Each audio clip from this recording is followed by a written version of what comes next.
Que cada primer domingo de septiembre se convierte en una tradicional concentración de las brañas vaqueiras. Este año la fiesta ha sido un homenaje a Germana, la vaqueira más longeva de Cudillero. Tiene 96 años y una trayectoria que ha servido ahora para rendir tributo a los vaqueiros. Ya lo hicimos a mi madre al cumplir los 100 años.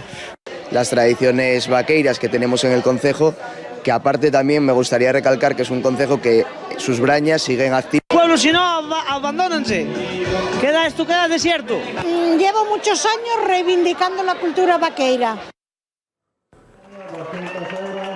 Alejandro Castañedo ha vuelto a ganar y lo ha hecho por segundo año consecutivo el concurso de sidra casera de Piloña. El premio de la cata popular ha sido para Daniel Camblor.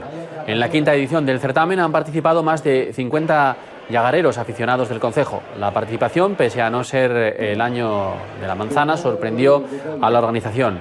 Este certamen es el segundo certamen de este tipo más concurrido de Asturias después del de Villaviciosa.